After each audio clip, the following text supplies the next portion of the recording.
যার জন্য ফাঁসির মালা গলে দিয়েছি, কিছু সময় পরে জান্নাতে তার সাথে আমার আজ মোলাকাত হবে। এর চাইতে বড় আনন্দ আমার জীবনে কি হতে পারে? এর চাইতে জীবনের চা জীবনে কি হতে পারে? সেই রাসূলের সাথে আমার দিদার হবে আর কিছু সময় পরে খোদার জান্নাতে। হে রাসূল তোমায় ভালোবাসি, অন্তরে শুধু মুখে নয়, জান্নাতের আশায় নয়। হে রাসূল জাহান্নাম কেউ ডরি, তোমায় পাওয়ার আশায় মন ছুটে যায় মদিনায়। এ আশিক দিদার দাও না, আর দূরে থাকিও না। হে রাসূল তোমায় ভালোবাসি, অন্তরে শুধু মুখে নয়, জান্নাতের আশায় নয়। হে রাসূল জাহান্নাম কেউ ডরি না। সালাতুন ইয়া রাসূলুল্লাহ আলাইকুম সালামুন ইয়া হাবিবাল্লাহ, সালাতুন ইয়া রাসূলুল্লাহ আলাইকুম সালামুন ইয়া হাবিবাল্লাহ আলাইকুম। খুব মনোযোগ দিবেন। ইলমুদ্দিন জীবন দিল রাসূলের জন্য, আল্লাহর নবীর জন্য। কথা ঠিক আছে না? আল্লামা ডক্টর ইকবাল পাকিস্তানের লাহোরে ফিরে গেলেন। তিনি তখন লিখতে শুরু করলেন, কে আফাতুনে মোহাম্মদ সে তু হম তেরে ये जान चीज ही किया लौह कलम तेरे हैं। তুমি যদি রাসূলের গোলামীতে তোমার জীবনের সবটুকু জিন্দেগি যদি উজাড় করে দাও, তোমার জীবনের সব তুমি যদি রাসূলের গোলামীতে উজাড় করে দাও, তাহলে শোনো হে আমার নবীর উম্মত, तमाम कुल मखलूक लौह कलम আমার আল্লাহ তোমার দিকে ঝুঁকিয়ে দিবে। আল্লাহ তোমার দিকে ঝুঁকিয়ে দিবে, লৌহ কলম পর্যন্ত আল্লাহ ঝুঁকিয়ে দিবে। মগজ করা রূহে ইমাজান দিন হাসতে হবে রহমাতুল লিল আলামিন। কোরআনের মগজ বলো, ঈমানের রূহ বলো, ধর্মের প্রাণ বলো, সব কিছুর মূল আমার নবীর ভালোবাসা, আমার রাসূলের ভালোবাসা। নবীর ভালোবাসা যেখানে নাই, ঈমান সেখানে নাই। নবীর ভালোবাসা যেখানে নাই, দ্বীন ধর্ম সেখানে নাই। বাংলার কবি কাজী নজরুল কত চমৎকার করে বাংলা ভাষায় লিখে ফেললেন, আল্লাহকে যে পাইতে চায় হযরতকে ভালোবেসে, আল্লাহকে যে পাইতে চায় হযরতকে ভালোবেসে, আরশ কুরসি লৌহ কলম না চাহিতেই পেয়েছে সে। আল্লাহুম্মা সাল্লি আলা, জবান খুলে দেন, চা দেন, ধরেন চা দেন, চা নিয়ে আসুন, একটু চা নেন, নাহলে এটা খান, আপনি খান, খাই বলেন, খাই একটু চা নেন। আল্লাহুম্মা সাল্লি আলা, মাশাআল্লাহ,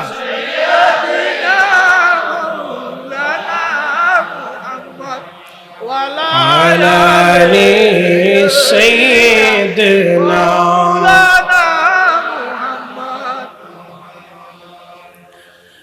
বন্ধু কষ্ট হচ্ছে না আপনাদের? চলবে? কেবল 101 ঘন্টা হয়েছে, একটু চলুক, 15 মিনিট চলুক ইনশাআল্লাহ। তো মনোযোগ দেন, কথা আমাদের পরিষ্কার। এত সময় আপনাদেরকে ইশকে রাসূল নিয়ে আলোচনা শোনাইলাম। তো নবীর গোলামি, ইত্তেবায়ে রাসূল, রাসূলের অনুসরণ করা, এটা আমাদের দায়িত্ব। কথা বলেন ঠিক কিনা? তো যেই আলোচনা রাখছিলাম আমি সেদিকে ফিরে যাই। হালাহাকুমুত তাকাসুর, মনে আছে আপনাদের? হাসান বসরির কাছে এক মহিলা গেছে, হুজুর আমার মেয়েটা মারা গেছে। তো মেয়েটা কলিজার টুকরা ছিল, সন্তান, বড় আদর করতাম। ওগো আল্লাহর ওলি, মেয়েটা জান্নাতে নাকি জাহান্নামী, আপনি একটু দয়া করে বলে দেন।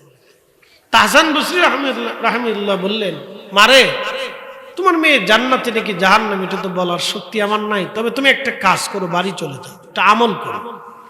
এশার নামাজ পড়ে তুমি অতিরিক্ত 4 রাকাত নফল পড়বে। তো প্রত্যেক রাকাতে সূরা ফাতিহার সাথে সূরা তাকাসুর পড়বে। এরপরে তাসবিহ হাতে নিয়ে ঘুমোতে যাওয়ার আগ পর্যন্ত তুমি দুরূদ শরীফ পড়তে থাকবে। দুরূদ পড়তে পড়তে পড়তে পড়তে তুমি ঘুমিয়ে যাবে।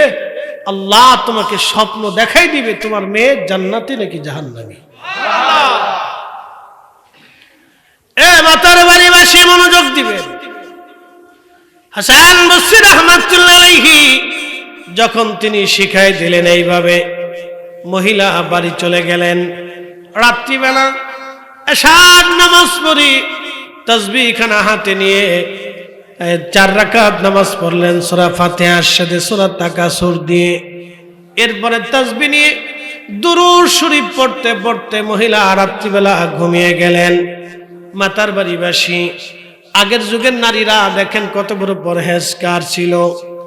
আগের যুগের নারীরা তাহাজ্জুদ নামাজ ছাড়ত না। আর বর্তমান এমনও হাজার হাজার নারী আছে বাবারে 6 মাস পর্যন্ত ওযুই করে না। 6 মাস ওযু নাই, খালি কদ্দুর আটা ডলে, সোনু ডলে, পাউডার ডলে, এটাই শেষ। এটা ডলে ডলে মনে করছে একবার আমি বিশ্ব সুন্দরী হয়ে গেছি। বেড়ি বুঝে না যে সুন্দরী হলো নামাজ রোজা পর্দা ফসিতা ওযু জিকির আজগারের ভিতরে। কথা ঠিক আছে না ভাই? আপনি দেখবেন মুরব্বী, কিছু মুরব্বী আছে বয়স হয়ে গেছে 70 বছর। আমি ভৈরবে এক মাহফিল রাত 3টের সময় মাইক ধরছি। আপনার হয়তো এদিকে অত রাতে হয় না।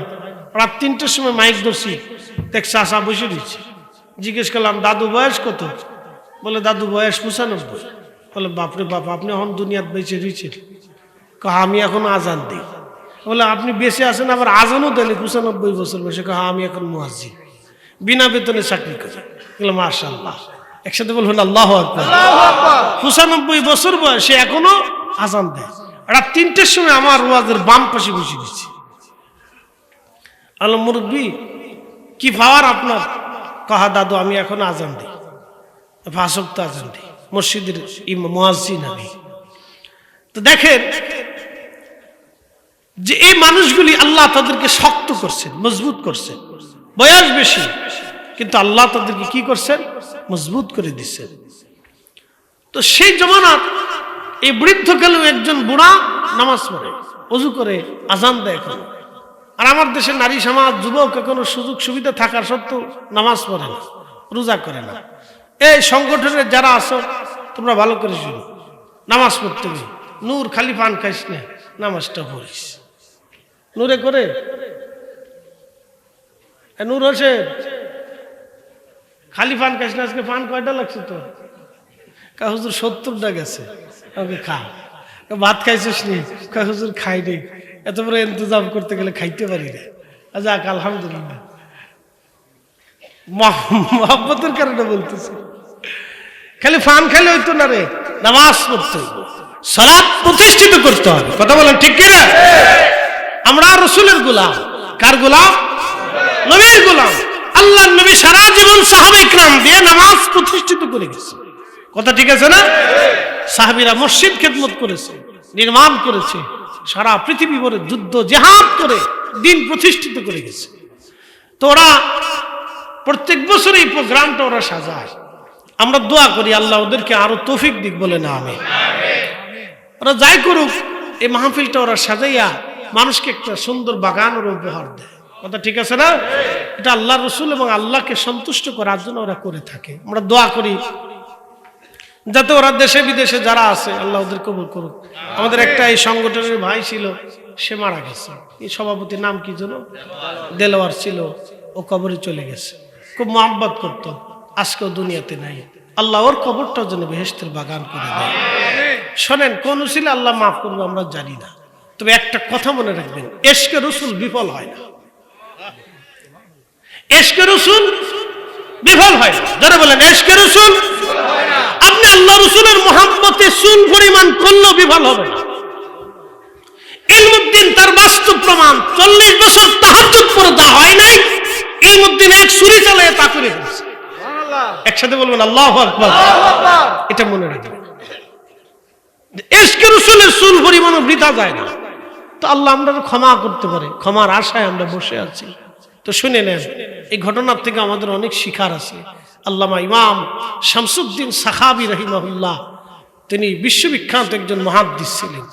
তো তিনার কিতাব থেকে আমি আপনাদের সামনে বলতেছি। তো মহিলা বাড়ি চলে গেছেন, বাড়ি যাইয়া রাত্রিবেলায় আমল করে ঘুমিয়েছেন। তো স্বপ্নে দেখতেছে তার মেয়েটা জাহান্নামের লেলিহান শিখার ভিতরে খুব জ্বলতেছে আর চিৎকার করতেছে, ও মা আমি বড় কষ্টের মধ্যে আছি মা, আল্লাহ আমাকে জাহান্নাম দিয়ে দিছে মা, ও মা আপনি আমারে এই কঠিন জাহান্নাম থেকে উদ্ধার করার চেষ্টা করেন মা, আপনি আমাকে সাহায্য করেন মা, আমি কবরের মধ্যে জাহান্নামের লেলিহান কষ্টের মধ্যে আছি গো মা। প্রিয় উপস্থিতি, আপনাদেরকে আজ একটা কথা বলি, চির সত্য, আমরা অবশ্যই আল্লাহর কাছে চলে যাব। আমরা অবশ্যই আল্লাহর কাছে চলে যাব। পৃথিবীতে ন্যায় করবেন, অন্যায় করবেন না। আজ আপনাদেরকে বলি, পৃথিবীতে ন্যায় করবেন, অন্যায় করবেন না। হালাল রুটি রুজি করার চেষ্টা করবেন, হারাম করবেন না। অন্যের সম্পদ মেরে কেড়ে খাওয়ার চিন্তা করবেন না। কারো হক নষ্ট করবেন না, কাউকে কষ্ট দিবেন না, মিথ্যা মামলা মোকদ্দমা দিয়ে কাউরে হয়রানি করবেন না, মিথ্যা সাক্ষ্য কখনো দিবেন না, আরেকজনের সম্পদ নষ্ট করে দেওয়ার চেষ্টা করবেন না। আল্লাহর কসম করে বলি, আগের বহু মানুষ এইভাবে করেই কবরে চলে গেছে। আহা, তাদের কবর কত কঠিন হবে, হাসর কত ভয়াবহ হবে। একটা কথা মনে রাখবেন, আপনি নামাজ পড়েন নাই, হয়তো আল্লাহ আপনাকে ক্ষমা করবে, এটা আল্লাহর হক। আপনি রোজা রাখেন নাই, আল্লাহ আপনাকে মাফ করবে, এটা আল্লাহর হক। কিন্তু আপনি বান্দার হক নষ্ট করেছেন, বান্দা ক্ষমা না করা পর্যন্ত আল্লাহ ক্ষমা করবে না। এই জন্য আল্লাহ রসুল সাহাবায়ে কেরামকে কবরে পাঠানোর আগে সাহাবায়ে কেরামের কি ঋণ ছিল, এই ঋণগুলি আগে মওকুফ করাইতেন। আজকে আমরা মানুষ মরে যাওয়ার সাথে সাথে ছেলে কান্দে, আব্বা তুমি থাকলে আমার আর কোনো চিন্তা ছিল না গো বাবা, তুমি চলে গেছো আমার কি হবে। কিন্তু ছেলেটা কখনো বলে না আব্বা কি ঋণ আছে, কোথায় কত দেনা আছে, পাওনা আছে, আমরা বুঝাই দিই বাবারটা। স্ত্রী কান্দে, স্বামী তুমি থাকলে আমার কোনো চিন্তা ছিল না, তুমি চলে গেলে বাচ্চা কাচ্চা নিয়ে কি করবো আমি। তো সেও তার নিজের চিন্তায় কাঁদে, কিন্তু স্ত্রী কখনো বলে না যে আমার স্বামী কি পরিমাণে ঋণ আছে, আমার স্বামীরে কবরে নামানোর আগে আমার স্বামী ঋণ পরিশোধ করাই দেয়। বাংলাদেশের কোনো স্ত্রী বলে না, বলে কারণ কি, ও ধর্ম সম্পর্কে কিছু জানেই না, ছাতা দিন ধর্ম সম্পর্কে কিচ্ছু বুঝে না। স্ত্রী কখনোই কোন স্ত্রী আমি আমার চোখে কখনো দেখিনি, কখনো বলে না আমার স্বামীকে কবরে নামানোর আগে আপনি আমার স্বামীর আমার ঋণ যা আছে মওকুফ করে দেন, ঋণ মওকুফ করানোর ব্যবস্থা করে দেন। সমাজের সর্দার সৈয়দ নেতা ইমাম হুজুরকে কখনো বলে না যে হুজুর আমার স্বামীর ঋণটা মওকুফ করায় দেন, আমার স্বামী অমুক অমুক জায়গায় ঋণ আছে, আমরা গরিব মানুষ একটা ব্যবস্থা করে দেন, ঋণ দিয়ে আমার স্বামীর কবরে দিয়ে দেন, কেউ বলে না। আমার রাসূল বলতেন উম্মত তোমরা তোমাদের ঋণকে পরিশোধ করে আমার উম্মতকে কবরে নামাও। আমাদের দেশে হাজার হাজার গোরস্থান হচ্ছে, প্রতিনিয়ত কত মানুষ কবরে চলে যাচ্ছে, কিন্তু কেউ কখনোই বলে না যে তার ঋণ মওকুফ করায় দেন। প্রিয় উপস্থিতি, সত্য থেকে বলতেছি আজ এগুলো আমাদের অত্যন্ত জরুরি বিষয়। ভাই আমার, আমরা কবরে চলে যাব, যে কোনো সময় আসতে পারে, আজও হতে পারে, একটু পরেও হতে পারে, এখনই হতে পারে। আমরা চলে যাব, অবশ্যই আমরা আল্লাহর কাছে চলে যাব। সুম্মা তুরাদ্দুনা ইলা আলিমিল গায়ব ওয়াশ শাহাদাত, তোমরা আমি মালিকের কাছে ফিরে আসবে, তোমার ওপেনে গোপনে সব জানি।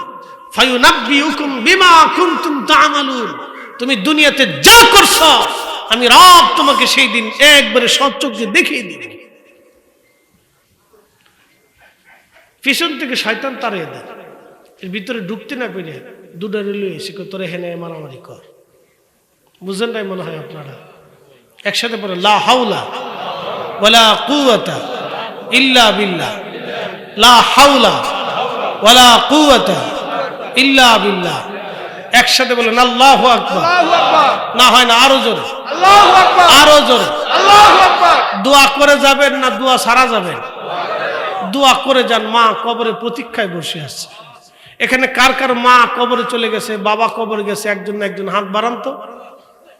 যার কেউ না কেউ কবরে চলে গেছে, মা অথবা বাবা, একজন না একজন কবরে চলে গেছে, এরকম একজন লোক হাত বাড়াবেন সবাই। যাদের বাবা মা কবরে চলে গেছে, আপনার আব্বা আম্মা দুনিয়াতে আছেন না, তাহলে হাত ওঠা। আচ্ছা, তার মানে বোঝা গেল এখানে 80% লোকের বাবা মা কবরে চলে গেছে, কেউ না কেউ চলে গেছে। তো তারা কবর থেকে প্রতীক্ষায় দোয়ার আশায় বসে আছে। ভাই চলে গেলে তারা বদদোয়া করবে, কষ্ট পাবে, বসে থাকে। আমি ঘটনা শেষ করি, তারপরে বুঝবেন যে দোয়া কেন করবেন, কেন দোয়াটা প্রয়োজন একটু বুঝবেন। বসে যাওয়াটা জরুরি। আমাদের দেশে এক দল আছে যারা বুকে হাত বেঁধে নামাজ পড়ে আমাদের দেশে। তাদের ফতোয়া হচ্ছে আপনি শুধু কবরে যে শুধু সালাম দিবেন, আর কিচ্ছু করবেন না। সালাম দেওয়ার পরে বাদ বাকি যা করবেন সব বেদাত। আপনি এই ঘটনা থেকে জানবেন যে ইসলাম কি শিক্ষা দিয়েছিল, আর এরা কি করে ইসলামকে ধ্বংস করার পায়তারা করতেছে, শুধু বুঝে যাবে। তো মহিলা স্বপ্নে দেখতেছে তার মেয়েটা জাহান্নামের লেলিহান শিখাতে জ্বলতেছে। তো মা তো পৃথিবীর সবাই সন্তানকে ভুলে যায়, কিন্তু মা তো ভুলে না। তার বাড়িবাসী, একটা কুকুরের ছানাও যদি মারা যায়, আপনি দেখবেন এই কুকুরটা তার বাচ্চার চারপাশে দৌড়ায়, পাগলের মতো হয়ে যায় কুকুর। তার বাচ্চা মরে গেছে, বুকে বুকে মানুষকে বলে আমার বাচ্চা মারা গেছে, বাচ্চা মেরে ফেলেছে। যুবক শুনিয়া যাও, ডিসকভারি চ্যানেলে মাঝে মধ্যে আমি দেখি মহিষের পাল সিংহের দলে দাবড় দিয়েছে, সব মহিষ পালিয়ে চলে গেল, কিন্তু বাচ্চা মহিষটা পালাইতে পারে না। মা তাকে বাঁচানোর জন্যে ওই সব মহিষ পালিয়ে চলে গেল, মা মহিষটা পালাই নাই। মা সন্তানকে বাঁচানোর জন্যে পাগলের মতো হইয়া সিংহের সাথে মারামারি করে শেষ পর্যন্ত নিজের জীবনকে বিপন্ন ফেলে দিয়ে মা প্রমাণ করে দেয়, সন্তান সব পালিয়ে চলে গেল, আমি মা তোমার থেকে পালিয়ে যাই নাই। এ যুবকের নাম মা। 25 বছর ধরে একটা মা সন্তানের পিছনে পরিশ্রম করে, 25 বছর পেটে ধারণ থেকে শুরু করে একটা মা 25 বছরের সন্তানের 3 বেলা খাবার রান্না, তার কাপড় চোপড় ধোয়া, তার পছন্দের জিনিস কিনে দেওয়া থেকে শুরু করে, এই মা তার বিছানা গোছানো থেকে শুরু করে একেবারে স্কুল নিয়ে আসার থেকে শুরু করে একটা মা 25 বছর ধরে সন্তানের পিছনে লেগে থাকে। কিন্তু যুবক বন্ধু, বিনিময়ে মার 25 দিনও আপনি কাপড় ধুয়ে দেন নাই, বিনিময়ে মাকে 25 দিনও আপনি রান্না করে খাওয়ান নাই, বিনিময়ে মার 25 দিনও আপনি বিছানা ঠিক করে দেন নাই। কি করেছেন? 3 বেলা খাবার দিয়েছেন, 2 ওষুধ কিনে দিয়েছেন, অথবা ডাক্তার দেখিয়েছেন, ভেবেছেন হক আদায় হয়েছে না। আপনার মা আপনার জন্য 5টা বছর আপনার পায়খানা নিজে হাতে পরিষ্কার করেছে, আপনার পেশাব নিজে হাতে পরিষ্কার করেছে, বিনিময়ে 5 দিনও আপনি মায়ের পেশাব পরিষ্কার করেন নাই, বিনিময়ে 7 দিন আপনি মায়ের পায়খানা পরিষ্কার করেন নাই। আপনার মা 7 বছর আপনার বাথরুম পরিষ্কার করেছে, আপনার 25 বছর ধরে মা কাপড় ধুয়ে দিয়েছে, বিনিময়ে 25 দিন আপনি কাপড় ধুয়ে দেন নাই।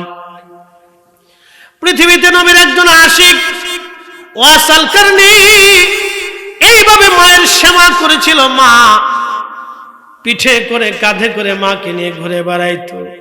ওয়াসাল কারনি নিজে রান্না করতেন, মাকে খাওয়াইতেন, নিজে কাপড় ধুয়ে মাকে পরাইতেন, মার চুল আশ্রিয়ে তেল মালিশ করে দিতেন, মায়ের হাতে পায়ে তেল দলে মাকে পরিষ্কার রাখতেন, মায়ের বিছানা তৈরি করে দিতেন। যেখানে যাইতেন মা যেইভাবে বাচ্চাকে কোলে কাঁধে করে নিয়ে ঘুরে বেড়ায়, হযরত ওয়াসাল কারনি তার মাকে ওইভাবে কাঁধে করে নিয়ে মরুর পর মরু, পাহাড়ের পর পাহাড়, আরবের পর আরব ঘুরে বেড়াইতো। আল্লাহ নবী ডাক দিলেন, সাহাবীরা আমার ওয়াইস মুস্তাজাবাতুদ দাওয়া, আল্লাহ খুশি হইয়া আমার ওয়াইসকে এত বড় নিয়ামত আল্লাহ দিয়েছে। আমার ওয়াইস আল কারনি আল্লাহর কাছে যা চাবে আমার আল্লাহ তাই দিয়ে দিবে। একবার জোরে বলা যাবে কি মারহাবা। এ মাতার বাড়িবাসীর যুবকেরা, যে ওয়াজ আজকে শুনে গেলাম, 25 বছর ধরে মা তোমার পোশাক ধুয়ে দিয়েছে, 25 বছর ধরে মা তোমার বিছানা ঠিক করেছে, 25 বছর ধরে তুমি কি পছন্দ করো খাও মা 3 বেলা রান্না করে দিয়েছে। বিনিময়ে তুমি মাকে ধমক দিয়েছ, বিনিময়ে তুমি মার সাথে রাগারাগি করেছ, বিনিময়ে তুমি মাকে গালি দিয়েছ, বিনিময়ে তুমি মাকে তেমন কিছু দিতে পারো নাই। বন্ধু, আমি একদিন বৃদ্ধাশ্রমে এক মুরব্বীর কথা শোনার পরে আমার গা শির উঠল, কষ্ট পেলাম। মুরব্বী বলতেছিল আমার 4টা সন্তান, আমি আজ বৃদ্ধাশ্রমে, আমার ছোট্ট হাড়ির মধ্যে 4টা সন্তানের খাবার একদিন হয়েছে, আমার ছোট্ট বাড়ির মধ্যে 4টা সন্তানের জায়গা হয়েছে। আজকে আমি একজন বাবা, আমি আজকে 4টা সন্তানের 4টা হাড়ির মধ্যে আমার খাবার হয় না, 4 সন্তানের 4টা বাড়ির মধ্যে আমার থাকার জায়গা হয় না। আজকে আমার থাকার জায়গা হলো বৃদ্ধাশ্রমে। এর চাইতে বড় কষ্ট বাবা মার জীবনে আর কিছু হতে পারে না। এই জন্য আমি মনে করি আজ এই সমাজে ঘুনে পোকা লাগানো সমাজ ব্যবস্থায় বাবা মার প্রতি যারা অবিচার করে, আমি মনে করি এলাকার নেতা সর্দার যারা আছে, আপনারা ওই আদার্স অন্য কিছু চিন্তা ভাবনা না করে যারা বাবা মার সাথে খারাপ ব্যবহার করে ওদেরকে সমাজে জুতা দিয়ে বাইরে সমাজ থেকে আলাদা করে দেওয়ার দরকার। ঠিক না? জুতা দিয়ে বাইরে সমাজ থেকে বের করে দেয়। সমাজের সার পোকা, ওই পোকা ও সমাজ নষ্ট করে দিচ্ছে, জুতা দিয়ে বাইরে সমাজ থেকে বের করে দিবে। ও সমাজে কোনো জায়গা নেই। আমাদের রাষ্ট্রীয় ব্যবস্থাতে ধর্মের কোন আইন, কঠিন কোন আইন নেই। আমি মনে করি সারা মুরব্বীরা, সন্তান যদি আপনাকে ঠিক মতো প্রতিপালন না করে জমি জমা যা আছে সব এতিমখানায় লিখে দিয়ে চলে যাবে। কি কথা কর না কেন? খারাপ বলছি? এতিমখানায় লিখে দিবে, নিজে এতিমখানায় যে চলে যাবে, যে আমার সম্পদ সব এতিমখানার জন্য বরাদ্দ। তোদের মতো কুত্তা শিয়াল খাওয়াইয়া কোনো লাভ নাই। আরে কুকুরও তো বেইমানি করে। কি কথা কর না কেন? কুত্তা খাওয়াবেন, বেইমানি করে? আল্লাহ দেখেন, আল্লাহ আমাদেরকে কত বুঝার জন্য কত কিছু করে দিছে। আপনাদের দেশে শিয়াল চিনেন? শিয়াল এটা কি বলে আপনাদের দেশে? শিয়ালিত বলে। তাহলে ঠিক আছে, এই ফরিদপুরের ভাষা আর মাতার বাড়ির ভাষায় কিরকম তুলি, সামান্য একটু তেরা বেড়া আর কি, অসুবিধা নাই। তো শিয়াল, তা আপনি চিন্তা করলেন যে কুত্তা তো, শিয়াল তো কুত্তার মতোই দেখা যায়, তা আমরা আর কুত্তা দিয়ে বাড়ি পাহারা দেবো না, শিয়াল দিয়ে বাড়ি পাহারা দেব। তো সেই জন্য একটা 2টা শিয়াল ধরে নিয়ে আসছেন, ওরা সুন্দর করে সকালে খাওয়ান, নাস্তা করান, দুপুরে মুরগার গোস্ত, রাতে গরুর গোস্ত দিয়ে ফ্রাই ট্রাই করে, কালা বোনা করে রুটি টুটি দিয়ে, তন্দুর মন্দুর দিয়ে খুব আদর যত্ন করে খাওয়ান। কুত্তা তারাই দিলেন যে শিয়াল দিয়ে আজকে বাড়ি পাহারা দেবো, কুত্তা লাগতো না। আচ্ছা, আপনি কি মনে হয় মুরগি পাহারা দিলে শিয়াল মুরগি রাখবো? যত আদর করে খাওয়ান, ও মুরগি চুরি করে পালাবে। কারণ আল্লাহ ওকে আইন করে দিছে যে শিয়াল তুই জোরে জঙ্গলে পাথরে ফাথরে থাকবি, গর্তের মধ্যে লুকাবি, আর আমার বান্দার মুরগি চুরি করে খাবি, এটা তোর জন্য হালাল। শিয়ালের জন্য কিন্তু আল্লাহ হালাল করে দিছে, আমরা মুরগি চুরি করবে, এটা আল্লাহর জন্য হালাল করে দিছে। কিন্তু কুত্তার জন্য আল্লাহ মুরগি হালাল করে নাই। কুত্তাকে বলে দিছে, কুকুর রে তুই আমার বান্দার বাড়িতে ভাড়া দিবি, তার বাড়িতে তুই থাকবি, ফসাগোলা যাই খাবার দিক তুই খাবি, কিন্তু বেইমানি করতে পারবি না। তুই আমার বান্দার বাড়ি পাহারা দিবি, শিয়াল পাহারা দিবি, মুরগি পাহারা দিবি, বান্দার জমি জমা সম্পদ যা আছে তুই পাহারা দিবি। জন্য কুত্তা দেখবেন জীবন চলে যাবে কিন্তু পাহারা ছাড়বে না। ও পাহারা কিন্তু আপনার আইনে দেয় না, ওটা আল্লাহর আইনে দেয়। কথা ঠিক কিনা? কার আইনে দেয়? আল্লাহর আইনে। বিড়াল দেখবেন, ওরা খাবেন, আদর করবেন, আস্তে করে আপনার কোলের মধ্যে ঘুমাবে। ইঁদুর ঠিকই ও মারবে। কথা ঠিক আছে না? ও ইঁদুর মারে কিন্তু আল্লাহর আইনে, আপনার আইনে না। আপনি যদি চেষ্টা করেন তো দুটি ইঁদুর ধরে নিয়ে আসেন, যে বিড়াল দিয়ে আর ঘর পাহারা দেবো না, তো ইঁদুর দিয়ে ইঁদুর পাহারা দেবো। তো যতই ইঁদুর আনেন, ও কিন্তু আপনার চুরি করে, ও ধান চুরি করবে, গম চুরি করে পলাবে। তো ঠিক আছে, আল্লাহর আইনে ইঁদুর পাহারা দেয় কিন্তু বিড়ালে, আল্লাহর আইনে আপনার বাড়ি বাড়ি পাহারা দেয় কুত্তা। একটা কুকুরকে খাওয়াবেন, ও বেইমানি করে না, নাফরমানি করে না, আল্লাহর আইন মানে। কিন্তু মানুষ 25 বছর ধরে একটা মা সন্তানকে লালন পালন করার পরেও এই সন্তান বাবা মাকে বৃদ্ধাশ্রমে দেয়, গালি দেয়, ধমক দেয়, বাবা মাকে লাথি মারতে চায়, মারতে চায়। এটা কুত্তার চাইতে নিকৃষ্ট। ও পালার চাইতে কুত্তা পালা ভালো। কথা বলে ঠিক কিনা? ও পালার চাইতে কুকুর পালা ভালো। ও নাফরমান সন্তান। ভিতরে সমাজের অধিপতি যারা আছেন, সমাজের নেতৃস্থানে যারা আছে, তাদের উচিত এই সমস্ত সালিশ দরবার খুব কঠিন হস্তে দমন করা, জুতা দিয়ে বাইরে গিয়া একবারে সমাজ থেকে বিচ্যুত করে দেওয়া, সমাজে কঠিন বিচার ফয়সালা করাই দেবে। কারণ এগুলি হচ্ছে নীরব জুলুম, নীরব জুলুম। বাপ আমার, বন্ধু আমার, যারা সমাজের অধিপতি আছে, আল্লাহ তাদেরকে কিয়ামতের ময়দানে সমাজ সম্পর্কে জিজ্ঞাসা করবে। এই মাতার বাড়ির যিনি প্রধান আছে, চেয়ারম্যান বলেন, বা এই মাতার বাড়ির নেতৃস্থানীয় ব্যক্তি যিনি আছেন, সালিশ দরবার করেন, আল্লাহ কিয়ামতের ময়দানে তাকে জিজ্ঞেস করবে, হে আমার বান্দা, তুমি মাতার বাড়ির ভিতরে তুমি সুপ্রসিদ্ধ ছিলা, তুমি সালিশ দরবার করতা, মানুষ তোমাকে মানত। আমি আল্লাহ মানুষের হৃদয়ে তোমার প্রতি মান্য করে দিয়েছি। আমি আল্লাহ যদি না করতাম তাহলে তোমাকে কেউ মানত না। কথা ঠিক আছে না ভাই? আজকে আপনারা এখানে বসছেন আমার কথা শোনার জন্য। আল্লাহ যদি আমার প্রতি আপনাদের কলিজায় দয়া দরদ সৃষ্টি না করতেন, আপনারা বসতেন না। কথা ঠিক আছে না ভাই? এটা একবারে চিরসত্য। অবশ্যই বসতেন না। হুজুর গাউসে পাকরি এখন আমরা ভালোবাসি। বাপ কেন ভালোবাসি? ওনার ছেলে নাই, পোলা নাই, বংশ নাই, জ্ঞাতি নাই, গোষ্ঠী নাই, কেউ নাই, লিখিত বই নাই, কিতাব নাই, ওনার কোনো রাজনীতি নাই, রাজনীতির কোনো দলও নাই। তো এই 1000 বছর পরে খাজা বাবারে কেন ভালোবাসি? আল্লাহ ওনার প্রতি মহব্বত আমাদের প্রত্যেকের কলিজায় দিয়ে দিছে। কি কথা কন না কেন? দিছে না? এখনো দিছে। হযরত মালিক শাহ রহমাতুল্লাহ আলাইহি ঘুমিয়ে গেছেন, কি ওনার প্রতি মহব্বত আল্লাহ আপনাদের কলিজায় দিয়ে দিছে। ইমাম আহলে সুন্নাত ঘুমিয়েছেন, কিন্তু ওনার প্রতি মহব্বত আল্লাহ আপনাদের প্রত্যেকের কলিজায় দিয়ে দিছে। ঠিক আছে না ভাই? আল্লাহ দেয়। জোরে বলেন, কে দেয়? আল্লাহ। কে দেয়? আল্লাহ। কে দেয়? আল্লাহ দেয়। তো নেতৃস্থানে যারা আছে তাদের প্রতি শ্রদ্ধাবোধ আল্লাহ মানুষের অন্তরে দিয়ে দেয়। মানুষ তাদের কথা শোনে, তাদেরকে মানে, তাদেরকে শ্রদ্ধা করে। তারা যে রায় দেয়, মানুষ সমাজ সেটা মেনে নেয়। তো আল্লাহ তাদেরকে কিয়ামতের ময়দানে জিজ্ঞেস করবে, তুমি বান্দা কি রায় দিছ, কি বিচার করেছো, তুমি কি দরবার করেছো, তুমি সালিশ করেছো, বান্দা বলো। সে যদি দুনিয়াতে অন্যায় বিচার করে যায়, আমার রব তাকে কঠিন পাকড়ার ভিতরে দিয়ে, রাসূল বললেন, ফেরাউন, হামান, কারুনের সাথে তার হাসর হবে। আর কেউ যদি দুনিয়াতে ন্যায় বিচার করে যায়, হযরত ওমরের সাথে তার হাসর হয়ে যাবে। আহা, কি ফয়সালা আল্লাহ, কি ফয়সালা আল্লাহ। এই জন্য সমাজের অধিপতি যারা আছে তাদের উচিত সমাজে ন্যায় বিচার প্রতিষ্ঠিত করা। কথা বলে ঠিক কিনা? এটা আল্লাহর আইনে। ইন্নাল্লাহা ইয়া'মুরু বিল আদল। হে মানুষ, আমি তোমাদেরকে নির্দেশ দিলাম তোমরা পৃথিবীতে ন্যায় করবা। ইন্নাল্লাহা ইয়া'মুরু বিল আদল। তোমরা দুনিয়াতে ন্যায় করবা, ন্যায় করবা, ন্যায় করবা, ন্যায় করবা, অন্যায় করবা না। তোমরা ন্যায় প্রতিষ্ঠিত করবা। আল্লাহর নবী বলতেন, উম্মত, আগের জমানার উম্মতদেরকে আল্লাহ ধ্বংস করে দিয়েছে শুধু অন্যায় বিচার করার কারণে, অন্যায়কে প্রশ্রয় দেওয়ার কারণে, ন্যায়কে ধ্বংস করার কারণে।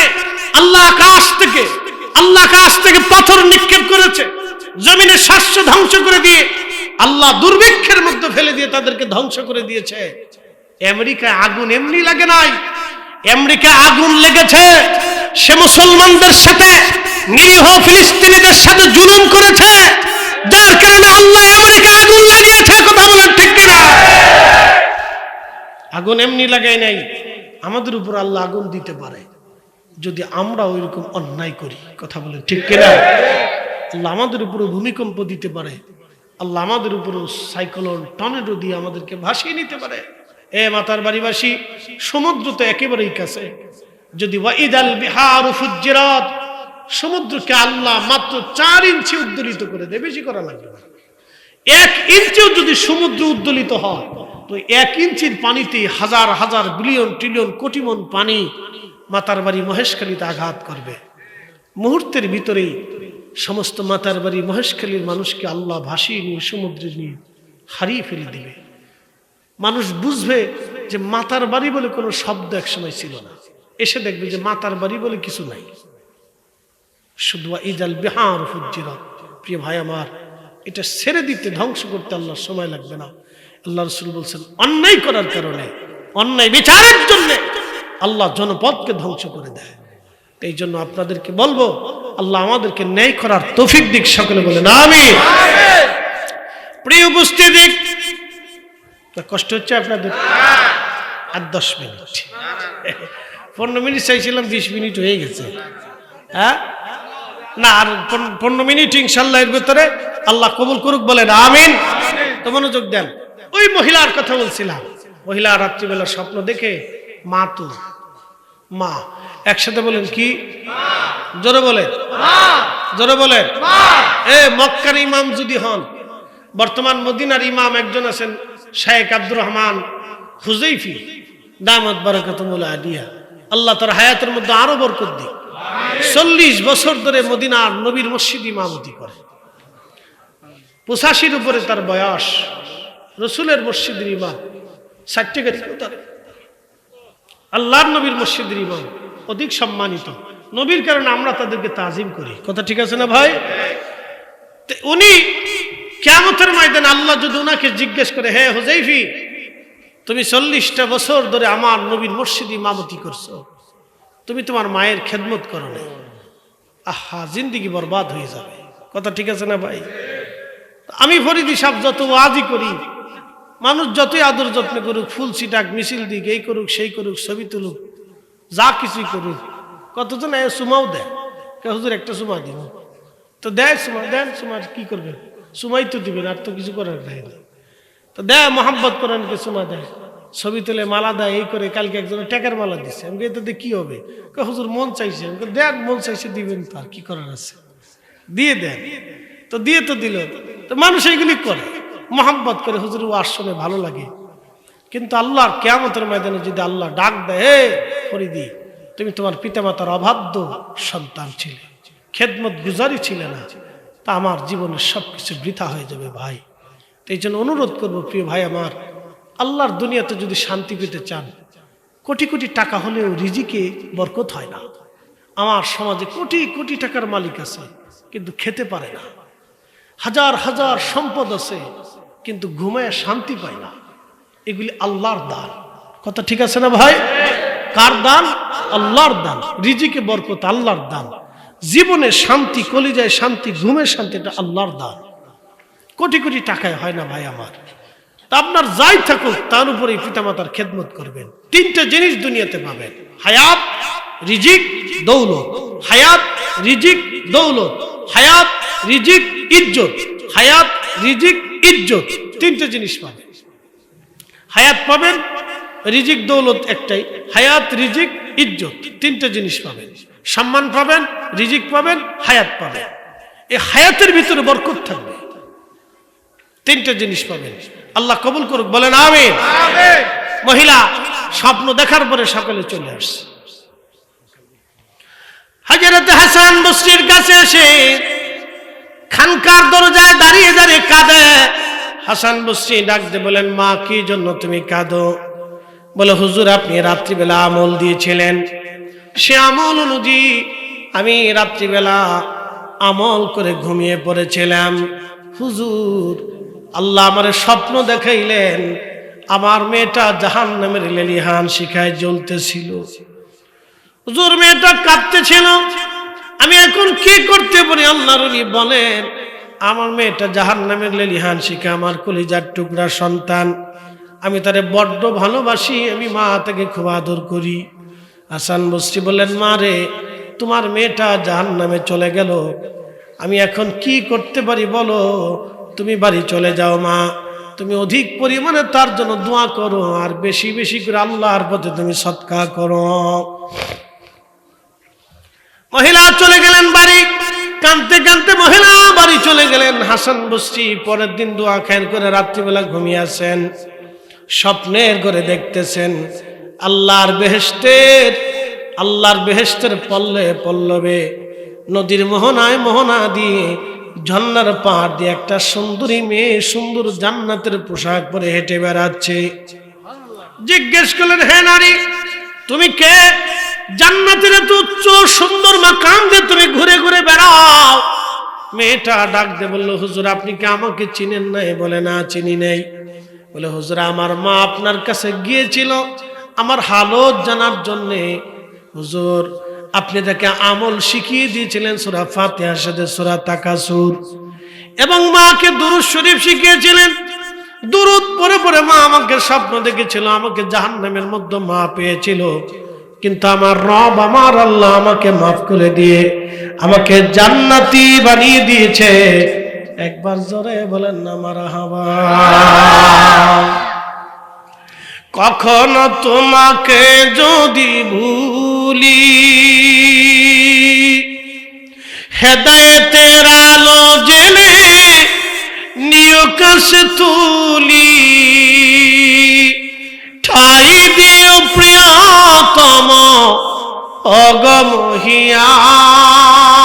অগমহিয়ান, তুমি রহমান তুমি মেহেরবান। অন্ধ গাহে না শুধু তোমারি গুণগান, বুঝে বুঝে না তবু শান, তুমি রহমান তুমি মেহেরবান। বলে, মহিলা মেয়ে তোমাকে কিসের জন্য ক্ষমা করা হলো? জান্নাত কিভাবে তুমি পাইলা বলো? মেয়েটা ডাক দিয়ে বলল, হুজুর আমারে আমার মা যে গোরস্থানের মধ্যে দাফন করেছিল সেই গোরস্থানে 70,000 গোরস্থান ছিল। হযরত হাসান বসরি বললেন, তারপরে বলো কি? বলে, হুজুর এই গোরস্থানের পাশ দিয়ে একজন আল্লাহর ওলি, ওই গোরস্থানের পাশ দিয়ে একজন আল্লাহর ওলি যাওয়ার সময় দুরূদ শরীফ পড়ে পড়ে, রাসূল কারীমের দুরূদ শরীফ পড়ে পড়ে পড়ে এই গোরস্থানবাসীর জন্য দোয়া করে দিয়েছিল। এই দোয়ার কারণে, এই দুরূদের উসিলা আল্লাহ আমাদের 70,000 কবরবাসীদের সবার গুনাহকে আল্লাহ মাফ করে দিয়ে আমাদের সবাইকে নবীর দুরূদের উসিলায় জান্নাতি জান্নাতি বানায় দিয়েছে। একবার জোরে বলেন আল্লাহু আকবার। قل يا عبادي الذين اسرفوا على أنفسهم لا تقنطوا من رحمة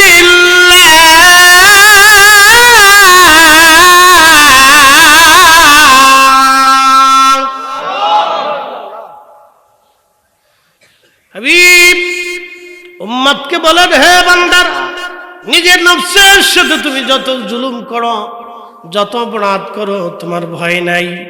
আমি আল্লাহর রহমত থেকে নিরাশ হয়ে যাও না। ইন্নাল্লাহ ইয়াগফিরুয যুনুবা জামিআ, নিশ্চয় আমি রব তোমাদের জীবনের সব গুনাহগুলি মাফ করে দিব, সব মাফ হয়ে যাবে। একসাথে বলবেন মারহাবা। সব গুনাহগুলি মাফ করে দেব। তো আপনি চিন্তা করেন, সেই জামানাতে হাসান বসরি রাহমাতুল্লাহর জামানায় কবর জিয়ারত ছিল, দুরূদ শরীফ পড়ে ওই জামানার ওলিরা আলেমরা দোয়া করত। আজকে ওরা কারা? যারা কবর জিয়ারতের ফতোয়া দিয়ে বলল শুধু সালাম দিবেন, বাকি যা করবেন বেদাত। বোঝা গেল ওরা শয়তানের এজেন্ডা বাস্তবায়ন করার জন্য আসছে। আমরা সুন্নিরা যতদিন পর্যন্ত জীবন থাকবে ততদিন পর্যন্ত মানুষদেরকে হকের দাওয়াত দিব। এই কথা বলেন ঠিক কিনা? আল্লাহ কবুল করুক, বলেন আমিন। বলেন দোয়া চলবে না বন্ধ হবে? আরো জোরে, জোর হয় না কেন? জোরসে বলো। সাবো কার কাছে? সাবো কার কাছে? দেবে কে? দেবে কে? মায়ের কাছে বারবার চাবেন, মা বেজার হয়। বাবার কাছে বারবার চাবেন, বাবা বেজার হয়। কিন্তু এমন একজন মালিক আমাদের মাল্লামে আসালিল্লাহ ফারগা বিলাইহি, যার কাছে না চাইলে সে বেজার হয়ে যায়। ওই রব্বে কারিমের দরবারে বেশি বেশি চাবো। আল্লাহ আমাদেরকে কবুল করুন, জোরে বলেন আমিন। মানুষেরা সম্পদ উপার্জনে দুনিয়ার পিছে শুধু সম্পদের পিছনে দৌড়ায়। কে কত সম্পদ অর্জন করতে পারে? ধরেন একজন চিন্তা করলো মাতার বাড়ির, আমি একজন যদি আল্লাহ আমার একটা দোকানদারি দিত, তো মাতার বাড়ি একটা দোকান দিছে। এখন চিন্তা করে মাতার বাড়ি দোকান হইল, যদি মাতার বাড়ির সব দোকানদারের চাইতে বড় দোকান বানাইতে পারতাম। আল্লাহ মাতার বাড়ির সবচেয়ে বড় দোকান দিছে তারে। এরপরে চিন্তা করলো মাতার বাড়ির সবচেয়ে বড় ব্যবসায়িক যদি হতে পারতাম। আল্লাহ তারে মাতার বাড়ির সবচেয়ে বড় ব্যবসায়িক বানাইলো। এরপরে চিন্তা করলো আমি মহেশখালীর সবচেয়ে বড় ব্যবসায়ী যদি হতে পারতাম। আল্লাহ তারে মহেশখালীর বড় ব্যবসায়ী বানাইলো। মহেশখালীর বড় ব্যবসায়ী হওয়ার পরে চিন্তা করলো আমি যদি কক্সবাজার জেলার সবচেয়ে বড় ব্যবসায়ী হইতাম। আল্লাহ তারে কক্সবাজার জেলার সবচেয়ে বড় ব্যবসায়ী বানাইলো। এরপরে চিন্তা করে আমি যদি চট্টগ্রামের সবচেয়ে বড় ব্যবসায়ী হইতাম। আল্লাহ তারে চট্টগ্রামের সবচেয়ে বড় ব্যবসায়ী বানাইলো। এরপরে চিন্তা করে আমি বাংলাদেশের সবচেয়ে বড় ধনী যদি হইতে পারতাম। আল্লাহ তারে বাংলাদেশের সবচেয়ে বড় ধনী বানাইলো। এরপরে চিন্তা করে যদি আল্লাহ আমারে একবারে এশিয়া মহাদেশের সবচেয়ে বড় ধনী বানাইতো। আল্লাহ তারে এশিয়ার সবচেয়ে বড় ধনী বানাইলো। এরপরে চিন্তা করলো আল্লাহ আমি যদি সারা পৃথিবীর সবচেয়ে বড় ধনী হইতে পারতাম। আল্লাহ সারা পৃথিবীর সবচেয়ে বড় ধনী বানাইলো। এরপরে চিন্তা করে তামাম দুনিয়াটা যদি আমার হইতো। আশার কি শেষ আছে? যত দেয় তত চায়। এটা মানুষ, এরা কি? এরা কি? এই জন্য কোরআন বলতেছে আল্লাহ মানুষ খালি দুনিয়া চায়, অর্থের পিছনে দৌড়ায়। কতদিন? আল্লাহ তাও বলে দিলেন হাত্তা যুরতুমুল মাকাবির, কবর পর্যন্ত। আহা, একদিন মাটির ভিতরে হবে ঘরে মন আমার, কেন বান্ধ দালান ঘর। এই মানুষ কবর পর্যন্ত, এরপরে আর কোন সুযোগ নাই। আল্লাহ বললেন কবর পর্যন্ত, কবর কবর। এখানে আমরা যারা বসে আছি 100 বছর আগে পৃথিবীতে আমাদের কোনো অস্তিত্ব ছিল না। মাতার বাড়িতে 100 বছর বয়সী কেউ আছে? আছে কি? 100 শতবর্ষী বয়সী কেউ আছে মাতার বাড়িতে? তার অর্থ কি? 100 বছর বয়সী যদি কেউ না থাকে মাতার বাড়িতে, এর অর্থ হচ্ছে মাতার বাড়ির মাটির নিচে 100 বছর আগে যারা ছিল সব মাটির নিচে। কি কথা কর না কেন? সব কি 100 বছর পরে আমরা এখানে যারা আছি আমরা কোথায়? মাটির নিচে। আহা, একবার পরম চরম সত্য কথা। 100 বছর আগে যারা ছিল সব মাটির নিচে, আমরা এখানে আজ যারা বসে আছি হাজার হাজার জনতা, সব আমরা মাটির নিচে। 100 বছর পরে আমরা এখানে কেউ থাকবো না, মাতার বাড়ি থাকবে, নতুন প্রজন্ম আসবে, নতুন বক্তা হবে, মাহফিল নতুন করে সাজানো হবে, কোরআন ঠিকই থাকবে, দুরূদ ঠিকই থাকবে, কালেমা ঠিকই থাকবে, নবীর সুন্নাত ঠিকই থাকবে, আল্লাহর রাজত্ব ঠিকই থাকবে, কিন্তু আমরা কবরে চলে যাব। তো কি নিয়ে যাব? মাতার বাড়িতে প্রসিদ্ধ কি? পান, হ্যাঁ বুঝিনি, লবণ। তো কিছু লবণ টবণ আল্লাহর কাছে লয়ে যাবো যে আল্লাহ তুমি মাতার বাড়ি লবণ দিছিল, তোমার লাগে লবণ হাদিয়া লয়ে আসছি।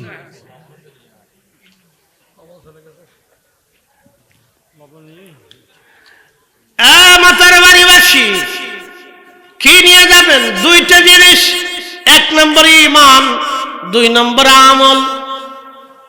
কথা ঠিক কিনা? এক নম্বরে কি?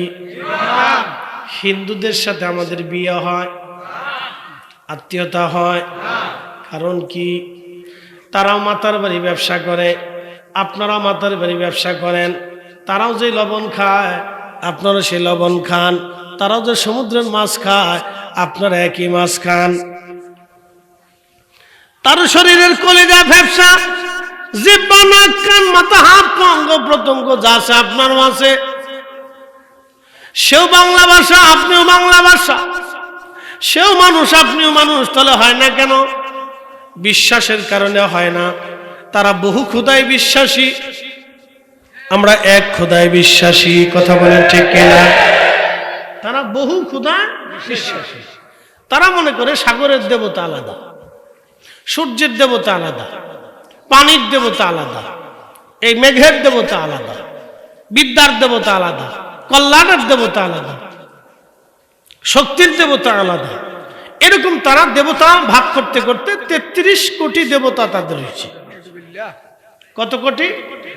তাদের বিশ্বাসে 33 কোটি দেবতা তাদের হয়েছে, এটা তাদের বিশ্বাস।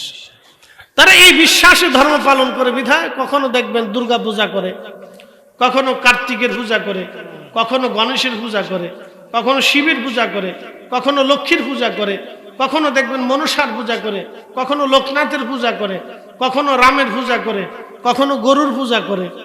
যে সময় যেটা পায় এটারই পূজা দেয়, ভাবে এটাই আমার খোদা।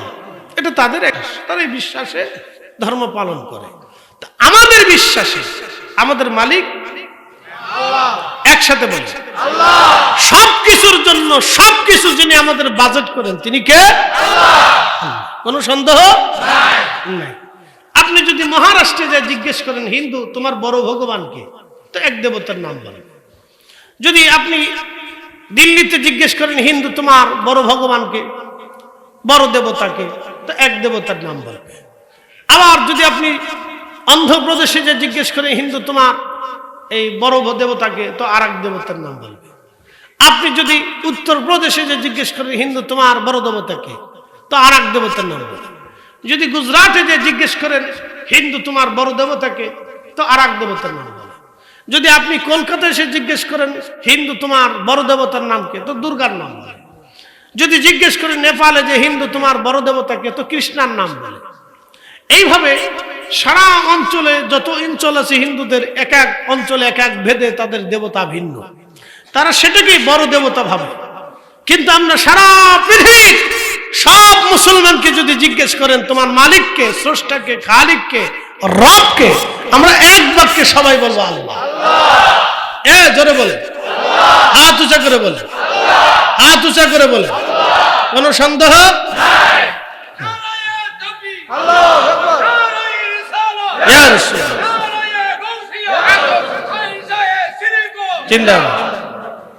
তাহলে আমরা কথা ক্লিয়ার। তো হিন্দুদের সাথে আমাদের মতো পার্থক্য হচ্ছে বিশ্বাস নিয়ে। যারা পৃথিবীতে শিয়া আছে, শিয়া বৌদ্ধ আছে, তাদের সাথে আমাদের বিশ্বাস নিয়ম পার্থক্য। মাজুসীদের সাথে বিশ্বাস নিয়ে পার্থক্য, খ্রিস্টানদের সাথে বিশ্বাস নিয়ে পার্থক্য, ইহুদিদের সাথে বিশ্বাস নিয়ে পার্থক্য। যারা আমাদের মুসলিম মিল্লাতের ভিতরে 73টা দল আছে, ইল্লা মিল্লাত ওয়াহিদ, একটা দল বেহেশতে যাবে, বাদ বাকি জাহান্নামে চলে যাবে। তার ভিতরে একটা গ্রুপ আছে শিয়া, তারা বলে আবু বকর গাদ্দার, ওমর গাদ্দার, উসমান গাদ্দার, লা হাওলা ওয়ালা কুওয়াতা ইল্লা বিল্লাহ, আস্তাগফিরুল্লাহল আযীম। বলে কারণ কি? বলে তারা হযরত আলীকে ঠকিয়ে নিজেরা খেলাফতের আসনে বসেছিল। কত বড় ভ্রান্ত আকীদা, বিশ্বাস নিয়ে তারা আল্লাহকে সিজদা দেয়। আপনি একটু চিন্তা করুন, কেউ যদি তিনজনকে গাদ্দার বলে, সে মূলত রসুলকে গাদ্দার বলে। আর কেউ যদি রসুলকে গাদ্দার বলে, সে মূলত আল্লাহকে গাদ্দার বলল। আর যে আল্লাহকে গাদ্দার বলল, আল্লাহর কসম করে বলি কিয়ামত পর্যন্ত আল্লাহকে সিজদা দেবে, কিন্তু সিজদা কবুল হবে না। আসতে বললেন কেন? জোরে বলেন। এই জন্য ঈমান আকীদাকে আপনাকে বিশুদ্ধ করতে হবে, মজবুত করতে হবে। বলে হুজুর আহলে সুন্নাত ওয়াল জামাত সবাই দাবি করে, আমাদের দেশে কওমি ভাইরা তারাও বলে আমরা আহলে সুন্নাত, যারা তাবলীগ করে তারা বলে আমরা আহলে সুন্নাত, যারা লা মাযহাবী তারা বলে আমরা আহলে সুন্নাত, যারা জামাতি তারা বলে আমরা আহলে সুন্নাত, যারা পীরের মুরিদ তারা বলে আমরা আহলে সুন্নাত। তো সবাই আহলে সুন্নাত ওয়াল জামাত দাবি করে, তো আহলে সুন্নাত ওয়াল জামাত অরিজিনাল কোনটা? আহলে সুন্নাত ওয়াল জামাত অরিজিনালটা হলো হুজুর গাউসে পাক মুহিউদ্দিন আব্দুল কাদের জিলানী যেই বিশ্বাসে, যে আকীদা, যেই মতে, যেই পথে তিনি গাউসে পাক হয়েছেন, এটাই হচ্ছে অরিজিনাল আহলে সুন্নাত ওয়াল জামাত। কোন সন্দেহ থাকতে পারে? হুজুর খাজা মাইনুদ্দিন চিশতি আজমেরী সেঞ্চুরি তিনি যেই বিশ্বাসে গরিবে নওয়াজ হয়েছেন, আল্লাহর ওলি হয়েছিলেন, আরা সাগরের পানি একটা লুটার ভিতরে এনেছিলেন, আজমির থেকে বসে তিনি ধুলি নিক্ষেপ করে পানিপথের প্রান্তরে ফেলেছিলেন। সেই দিন যদি খাজা বাবা আজমিরি আজমির থেকে ধুলি নিক্ষেপ করে পানিপথে নিক্ষেপ করতে না পারতেন, তাহলে আজকে কালেমার স্বাদ এই উপমহাদেশে নসিব হতো না। কথা ক্লিয়ার না ভেজাল আছে? ক্লিয়ার। তো উনি যে বিশ্বাসে, যে আকীদাতে ধুলি নিক্ষেপ করেছিল, আল্লাহ তাকে মকবুলিয়ত দিয়েছিল, সেই বিশ্বাস, সেই আকীদাই হচ্ছে আহলে সুন্নাত ওয়াল অরিজিনালটা। কথা কোন ঠিক কিনা? আমাদের দেশে বহু পীর মুরিদি আছে, বহু পীর মুরিদির ভিতরে ভেজাল ঢুকছে। কি কথা কর না কেন? আছে না ভাই? একদল আছে নামাজ কালাম মোটেই পড়ে না, বলে কি জীবনের তোরে একবার পড়লেই সাহে, একবার জন্মের তোরে পড়বো, আমরা মারিফতের নামাজ পড়ি। কত বড় শয়তান চিন্তা করেন আপনি! আল্লাহ রাসূল নামাজ পড়ার জন্য মসজিদে নববী প্রতিষ্ঠিত করেছে। সাহাবায়ে কিরামকে নিয়ে রাসূল করিম বৃদ্ধকালে বয়স হয়ে যাওয়ার পরও আল্লাহর নবী লাঠির উপরে ভরতে হলো, সাহাবায়ে কিরামের কাঁধে ভরতে হলো, নবী নামাজের জামাতে আসছে, আর বলে মারিফতে নামাজ পড়ে। যে নামাজকে অস্বীকার করে সে মূলত নবীকে অস্বীকার করে, যে নবীকে অস্বীকার করে মূলত আল্লাহকে অস্বীকার করে। সে মুসলমান তো, পীর মুরিদ তো দূরের কথা, সে মুসলমান হয়েছে কিনা এটাই চিন্তার বিষয়। আহলে সুন্নাত ওয়াল জামাত তো আরো পরে, ও মুসলমান কিনা আগে চিন্তা করে, তো মুসলমানই না। আপনাদেরকে এগুলি বুঝতে হবে। বদ আকীদা পৃথিবীতে প্রতিষ্ঠিত হচ্ছে, ভ্রান্ত মতবাদ, এগুলি আমাদের প্রতিষ্ঠিত হতে দেওয়া যাবে। এগুলি থেকে আমাদেরকে ফ্রেশ থাকতে হবে। ভ্রান্ত মতবাদ চালু হয়ে গেল কিছু পীর মুরিদের ভিতরে, আল্লাহ তাদেরকে হেদায়েত করুক, আমাদেরকে আল্লাহ ক্ষমা করুক। যিনি মুর্শিদ তিনি খোদা, তিনি রাসূল হয়, এই লালনের এক ভ্রান্ত মতবাদ এই বাংলাদেশে প্রতিষ্ঠিত হলো। বহু পীরের মুরিদ আমাদের ফরিদপুর, শরীয়তপুর ওই অঞ্চল দিয়ে উত্তর দক্ষিণ দিয়ে কিছু কিছু পীরের মুরিদ আছে, বলে যিনি মুর্শিদ তিনি খোদা, তিনি রাসূল হয়। খোদারে, রাসূল আর মুর্শিদরে এক কাতারে নিয়ে আসছে। লা হাওলা ওয়ালা কুওয়াতা ইল্লা বিল্লাহ। এটা হচ্ছে খ্রিস্টানদের এক মতবাদ, এটা মাজুসীদের মতবাদ, এটা মুসলমানদের মতবাদ না। আল্লাহর স্থানে আল্লাহ থাকবে, আমার রাসূলের মর্যাদায় নবী থাকবে, আউলিয়া কিরামের মর্যাদায় আউলিয়া কিরাম থাকবে। কথা বলেন ঠিক না বেঠিক? যে বিশ্বাসে, যে আকীদায় মুজাদ্দিদ আল-ফিসারি, সরহিন্দি ফারুকি, সম্রাট জাহাঙ্গীরের সেই সিংহের খাঁচার ভিতরে তিনি যেই বিশ্বাস, যে আকীদা, খোদার তো সিংহের সামনে সালাত আদায় করেছিলেন, সম্রাট জাহাঙ্গীরকে পদানত করে, দ্বীন ইলাহিকে ধ্বংস করে এই জমিনে দ্বীন ও সুন্নাতের কালেমার পতাকা উড্ডীন করেছিলেন। সেই আহলে সুন্নাত হচ্ছে অরিজিনাল আহলে সুন্নাত ওয়াল জামাত। কথা বলেন ঠিক না বেঠিক? ভ্রান্ত মতবাদ প্রতিষ্ঠিত হতে দেওয়া যাবে না। আর এক দল আসলে আমাদের দেশে বুকে হাত বেঁধে নামাজ পড়ে, এরা বলে মুহাম্মদ সাল্লাল্লাহু আলাইহি সাল্লামকে মানি, কিন্তু তার আব্বা আম্মা দুইজন কাফের ছিল। কি বুঝলেন আপনি? বলেন এবার আপনি কোনটা হক আর কোনটা ভালো করে বুঝে যাওয়াটা তো জরুরি। কথা ঠিক আছে না ভাই? এরা এসে বলল যে আল্লাহর নবীর আব্বা আম্মা দুইজন কাফের ছিল, তারা দুইজন জাহান্নামী। এই ভ্রান্ত মতবাদ নিয়ে কিয়ামত পর্যন্ত আপনি সেজদা আল্লাহকে দিবেন। আল্লাহর কসম করে বলি, মেহশরের মাঠে আমার রাসূলের সামনে দাঁড়াইতে হবে। সেই দিন আমার রাসূল যদি জিজ্ঞেস করে, উম্মত তোমাকে এই ভ্রান্ত বিশ্বাস কে শিখিয়েছিল? তুমি কেন আমার আব্বা আম্মাকে গালি দিয়েছ? আমার আব্বা আম্মা যেটা ছিল না সেটা তুমি জোর করে মানুষের ভিতরে কেন প্রতিষ্ঠিত করেছ? কেন তুমি আমার আব্বা আম্মাকে জাহান্নামী বলেছ? মুশরিকদের পরীক্ষা করে দিয়েছ, জবাব দাও। সেদিন উম্মত কি জবাব দিবে? এই ভ্রান্ত মতবাদ বাংলাদেশে প্রতিষ্ঠিত হচ্ছে। আমরা যখন বলি তখন আমাদেরকে বলে বেদাতি, মাজার পূজারি, পীর পূজারি। আপনি জানেন এটা কত বড় ভয়ঙ্কর বিশ্বাস। কোটি বছর ইবাদত হবে কিন্তু মকবুল হবে না। 1000 বছর কাবা শরীফে নামাজ পড়বেন কিন্তু কবুল হবে না। কবরে যদি আপনাকে কাবা শরীফের গিলাফ দিয়েও নামানো হয় তারপরেও ক্ষমা হবে না। আপনি এমন একটা স্থানে হাত দিয়েছেন মুসলমানদের কলিজার ভিতরে। কথা বলেন ঠিক কিনা? ঈমানের কলিজার ভিতরে হাত দিয়েছেন। আরে মুসলমানের মঞ্জুরিয়াত তো রাসূলের দরবারে। আমরা সুন্নিরা বিশ্বাস করি নবী খুশি করলে আল্লাহ খুশি করা যায়। কথা ঠিক আছে না? আমাদের সুন্নিদের বিশ্বাস হচ্ছে রাসূল পাইলে আল্লাহ পাওয়া। আমরা জানি রাসূল পাওয়ার মাধ্যমে আমরা আল্লাহ পাই। কথা ঠিক আছে না ভাই? এটা আমাদের বিশ্বাস, শুধু আমাদের না। আমরা রাকাবির, সাহাবে আজমাইন, তাবিঈন, তাবে তাবিঈন, আইম্মায়ে কেরাম, মুতাকাদ্দিমিন, মুতাআখিরিন, সালফে সালিহিন, 4 মাযহাব, 4 তরিকা, যত উলামা, ফুদালা, খেরাত দল, কুতুব, মুজাদ্দিদ, আফদাল, আউলিয়া যারা ছিলেন তারা মূলত রাসূলের গোলামি করতেন। নবীর গোলামির মাধ্যমে তারা আল্লাহকে খুশি করতেন। কথা বলেন ঠিক কিনা? কথায় কি বুঝা কি অসুবিধা হচ্ছে? আপনাদের এলাকার আঞ্চলিক ভাষা ভিন্ন, আমাদেরটা আবার ভিন্ন। সিলেটে গেলে আর একটা ইতাও ভাষা না, সল্লেও হইতে না বিল্লু হইতে সাপ বালা শুননি। কিতাও সাপ বালা শুননি। সাপ বুঝছেন না আপনারা? সাপ মানে আলেমদেরকে সাপ করে, সাপ বালা শুনি, বউকা সাপ, সাপ বউকা মানে বসেন, সাপ বসেন।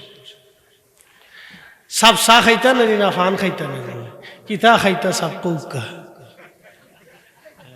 মানে হুজুর আপনি কি খাবেন, পান খাবেন না চা খাবেন? মানে আপনাদের চট্টগ্রামের আঞ্চলিক ভাষায় ওই নূর হোসেন আমার গাড়ির ভিতরে বসে বসে মোবাইলে মারতেছে। আমি কই কি কইস তুই? দুনিয়ার তুই কি কইস? বাংলা ভাষা কইস না, উর্দু কইস না, হিন্দি কইস না, ফার্সি কইস, কোনটা?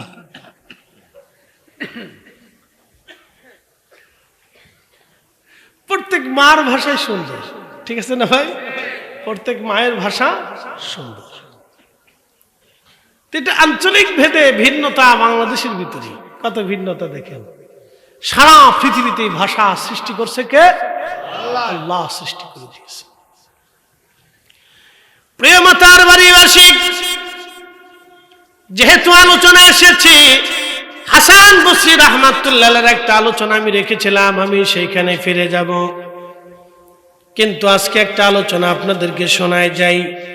নবীর দরবারে মঞ্জুরিয়ত মানে আল্লাহর দরবারে মঞ্জুরিয়ত। আল্লাহ কোরআনে জানিয়ে দিলেন, কুল ইন কুনতুম তুহিব্বুনাল্লাহ ফাত্তাবিউনি ইউহিব্বুকুমুল্লাহ।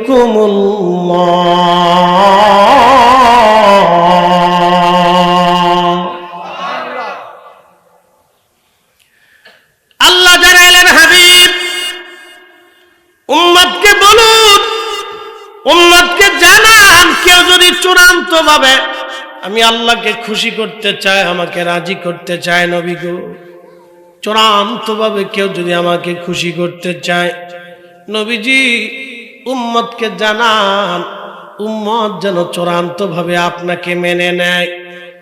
যদি আপনি নবীকে চূড়ান্ত ভাবে তার নিজের জীবনের জন্য মেনে নেয়, বন্ধু বলে দেন হাবিবুকুমুল্লাহ, আমি আল্লাহ তাকে ভালোবাসবো, শুধু ভালোই বাসবো না, আমি আল্লাহ তার জীবনের সমস্ত গুনাহগুলি মিটাইয়া আমি আল্লাহ তাকে পবিত্র বানিয়ে দেব। একবার জোরে বলা যাবে কি আল্লাহু আকবার? আমি যদি আরব হতাম, মদিনারি পথ, সেই পথ দিয়ে হেঁটে যাইতেন নূর নবী হাজারাত, নূর সালাতুন ইয়া রাসূলুল্লাহ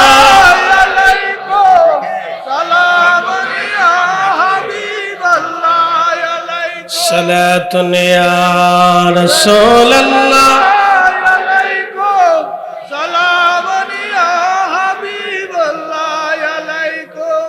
ডোন্ট মাইন্ড। আপনারা একটু কি সামনে ফাঁকা থাকলে আগানো যায়? কারণ আমি জানি যে যে যে যে জায়গায় বসে সেই জায়গার প্রতি মায়া আসে। আল্লাহ রাসারা করতে বলি মানুষ উঠে, অনেকে জুতা পিছে রেখে সাইড রেখে জুতা আনতে যায়, চিন্তা করে যে সুযোগ পাইছি তো বিড়ি দুইটা টান দিয়ে আসি, একটা জ্বালা আছে। এই জন্য আমি মজলিস ভাঙতে রাজি না। এই লারাচারার নামে অনেকে উঠে চলে যায়। যদি সুযোগ থাকে তাহলে সামনে চাপ দিয়ে বসেন, একটু জিকিরের হালতে লা ইলাহা ও লা ইলাহা ও লা ইলাহা। চিনি সারা দিছি, একটু চা দিছি। ইল্লাল্লাহ লা ইলাহা লা ইলাহা ইল্লাল্লাহ মুহাম্মাদুর রাসূলুল্লাহ সাল্লাল্লাহু আলাইহি ওয়াসাল্লাম। আল্লাহ আল্লাহ আল্লাহ আল্লাহ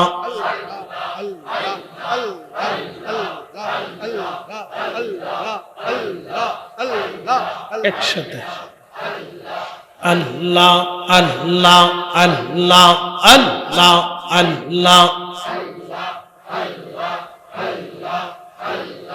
সালাত সালাম গো আমার দুরুদ সালাম গো আমার কইও নবী মুস্তাফায়, তোমরা যদি যাও গো মদিনা। আল্লাহ আল্লাহ আল্লাহ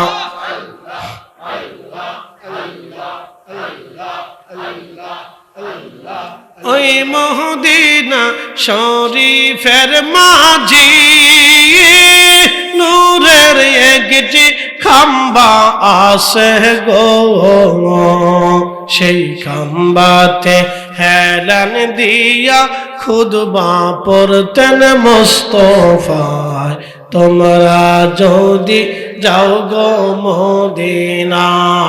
আল্লাহ আল্লাহ আল্লাহ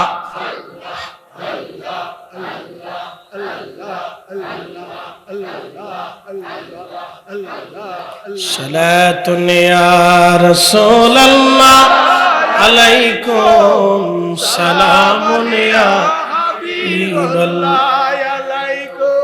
বন্ধু আমার, রব্বুল আলামিন ডাক দেখা হাবিব উম্মতকে বলে দেন, চূড়ান্ত ভাবে আপনি নবীকে কেউ যদি মেনে নেয় তাহলে আমি আল্লাহকে ভালোবাসা হয়ে যাবে। এ যুবক, মাতার বাড়িবাসী ভালো করে শুনে নিয়ে যান। কেন আমরা সুন্নি সুন্নি করি, কেন আমরা আপনাদেরকে নবী নবী করি, পিছনে একটা কারণ ঘটনা বলে দিয়ে যাই। ভারতের একজন লেখক তিনি বই লিখলেন রঙ্গিলা রসুল। এই বইটা লেখার পরে সারা ভারতের মধ্যে তোলপাড় চল পড়ে গেল। অবিভক্ত ভারত, পাকিস্তান ভারত, বাংলাদেশ তখন অবিভক্ত ভারতবর্ষ। ব্রিটিশ আমলে এই বইয়ের বিরুদ্ধে, লেখকের বিরুদ্ধে মুসলিম আইনজীবী যারা ছিলেন তারা মামলা করলেন। দিল্লির আদালতে মামলা চলমান। ঘটনা জানতে জানতে সারা ভারতবর্ষে ছড়িয়ে পড়ল। পাকিস্তানের একজন ছোট্ট কাঠ মিস্ত্রি যুবক ইলমুদ্দিন, কোন রকম সে মক্তবে লেখাপড়া করেছে। এত তেমন কোনো লেখাপড়া তার নাই, তামাম এমন কোন ডিগ্রি সার্টিফিকেট তার নাই। কাঠ মিস্ত্রির হেল্পার ছিল ইলমুদ্দিন। মাতার বাড়িবাসী ভালো করে শুনে যাবেন, হযরতে ইলমুদ্দিন আহা কোন রকম কাঠ মিস্ত্রির জুগাল্লা ছিল। আমাদের ফরিদপুরের ভাষায় বলে জুগাল্লা, ইংরেজিতে বলে হেল্পার, সহযোগী। এই কাঠ মিস্ত্রির সহযোগী ইলমুদ্দিন সারাদিন পরিশ্রম করে যাহা পাইতো তাহা দিয়ে কোন রকম তার সংসার চলতো। কোনদিন খাইতো, কোনদিন না খেয়ে থাকতো। ইলমুদ্দিন ইলমুদ্দিনের কানে গেল আল্লাহর নবী রাসূল করিমের শানে রঙ্গিলা রাসূল বই লেখে একজন জাহান্নামের কুকুর আমার নবীর মহান চরিত্র নিয়ে বাজে বাজে কথা বলেছে। ইলমুদ্দিন কলিজার ভিতরে ইশকে রাসূল দাউ দাউ করে ইলমুদ্দিনের জ্বলে উঠল। হযরত ইলমুদ্দিন আর সহ্য করতে পারেন নাই, ওইখানে বসে চিন্তা করলেন হয় আমি মরব না হয় ও মারা যাবে, হয় আমি মরব না হয় ও মারা যাবে। আমার রাসূলের শানে এত বড় গুস্তাখি, আমি ইলমুদ্দিন বেঁচে থাকতে এটা হতে পারে না। ইশকে রাসূলে কলিজা তার জিন্দা হয়ে গেল ইলমুদ্দিনের। হযরত ইলমুদ্দিন ওই সময় তার যোগানো সামান্য অর্থ দিয়ে একটা ছোট্ট ছুরি কিনলো, দুধারালো বিশিষ্ট একটা ছোট্ট ছুরি। এই ছুরিখানা নিয়ে ইলমুদ্দিন সুদূর পাকিস্তানের লাহোর থেকে দিল্লি আসছে। আদালত প্রাঙ্গণে আদালত চলতেছে। সেই দিন এই বই এবং বইয়ের লেখকের বিরুদ্ধে রায় হবে। মুসলিম আইনজীবীরা উপস্থিত, আর সেই দিন হিন্দু আইনজীবীরা উপস্থিত। দুই পক্ষের আইনজীবী আদালত চত্বর ভরে গেছে, হাজার হাজার লক্ষাধিক মানুষ আদালতের বাইরে। আজকে লেখকের বিরুদ্ধে রায় হবে। ব্রিটিশ আদালত কি রায় দেয় দেখবে। এই বইয়ের বিরুদ্ধে রায় হবে। মুসলমান তারা শত চেষ্টা করতেছে এই লেখককে যে কোনো মূল্যে জেলখানায় ঢুকাইতে হবে। কাজী নজরুল লিখলেন, রাসূলের অপমানে কাঁদে না তোর মন, মুসলিম নয় তুই মুনাফিক রাসূলের দুশমন। ঠিক কি না? রাসূলের অপমানে কাঁদে না তোর মন, মুসলিম নয় তুই মুনাফিক রাসূলের দুশমন।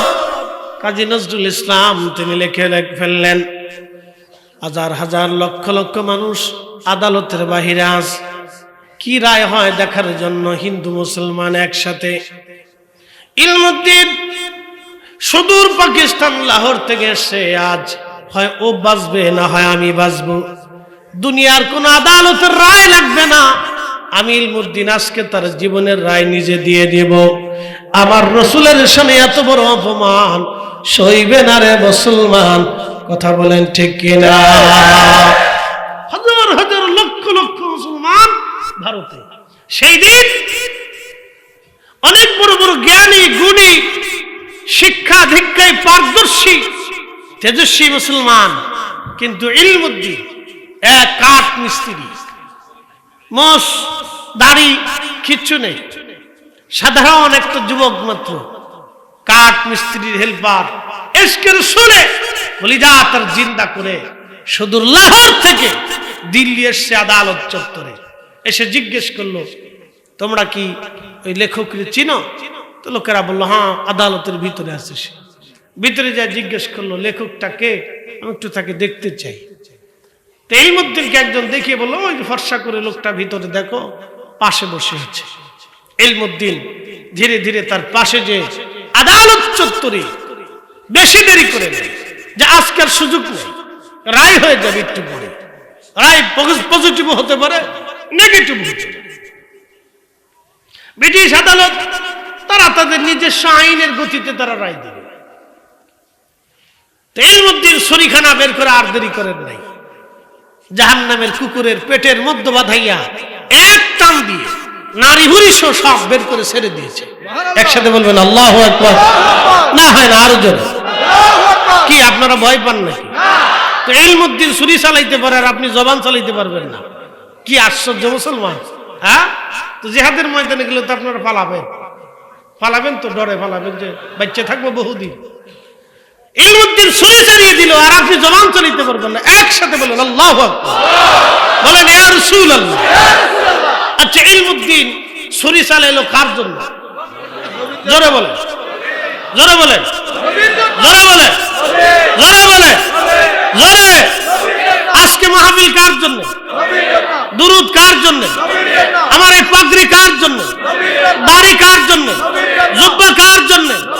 আল্লাহ বলেন রাসূল আপনি উম্মতকে বলুন, কেউ আপনার হয়ে গেলে আমি তার হয়ে যাব, কেউ আপনার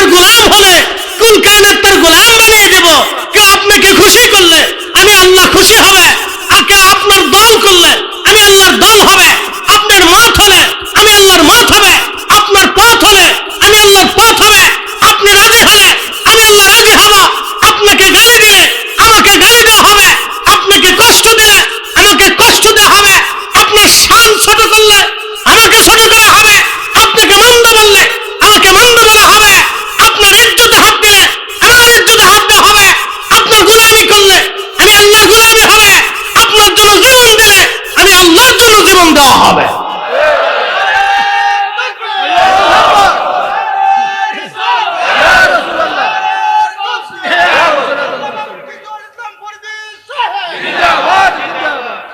বক্তব্য কি আমার না আল্লাহ? আল্লাহু আকবার ওয়ালিল্লাহিল হামদু বিসমিল্লাহির রাহমানির রাহিম।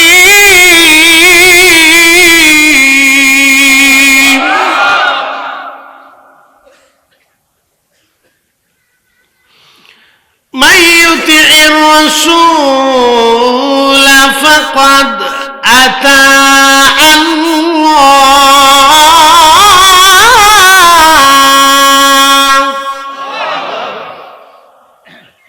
প্রিয় নবী উম্মতকে বলেন, আপনার ইত্তেবা হলে আমি আল্লাহর ইত্তেবা হয়ে যাই। এর চেয়ে বড় সার্টিফিকেট পৃথিবীতে আর কারো নসিব হবে? কখনো হয়েছে? আপনি মানলে, আপনাকে মানলে আমি আল্লাহ মানা হবে। এই জন্য আমরা নবী নবী করি। তা ঠিক আছে না? আল্লাহর হাবিবের আব্বা আম্মাকে গালি দিলে ঠিক আছে, আব্বা আম্মাকে গালি দিলে আমাকে আল্লাহকে গালি দেওয়া হয়, রসুলকে গালি দেওয়া হয়। কথা ঠিক আছে না ভাই? বুঝতে হবে। প্রিয় উপস্থিতি, হাজরাতে ইলমুদ্দিন ছুরি টেনে দিলেন পেটের ভিতরে, নারী বুড়ি সহ বের হয়ে গেল আদালত চত্বরে। ছটফট করে রঙ্গিলা রসুলের লেখক জাহান্নামের কুকুর সেই দিন আদালত প্রাঙ্গণে জাহান্নামে চলে গেল। এখন আদালত ছিল একরকম, এটা খুন হওয়ার পরে আদালত হয়ে গেল ভিন্ন রকম। সারা ভারতবর্ষে হয়েছে পড়ে গেল। এতদিন আদালতের বিচার প্রক্রিয়া ছিল একরকম, এখন চলে গেল অন্যরকম। এতদিন মুসলিম আইনজীবীরা তাকে জেলখানায় ঢুকানোর জন্য আপ্রাণ চেষ্টা করতেছিল, এখন মুসলিম আইনজীবীরা ইলমুদ্দিনকে বাঁচানোর জন্য চেষ্টা শুরু করলো। কি করে ইলমুদ্দিনকে বাঁচানো যায়? সমস্ত হিন্দু আইনজীবী যারা ছিল তারা চিন্তা করলো ইলমুদ্দিনকে ফাঁসি দেওয়াইতেই হবে যে কোনো মূল্যে। আর মুসলিম আইনজীবী যারা ছিলেন তারা সব আইনজীবীরা বিভিন্ন অঞ্চল থেকে সবাই দিল্লি উপস্থিত হলো আদালতে। তারা হযরত ইলমুদ্দিনকে বাঁচানোর চেষ্টা করতেছিল।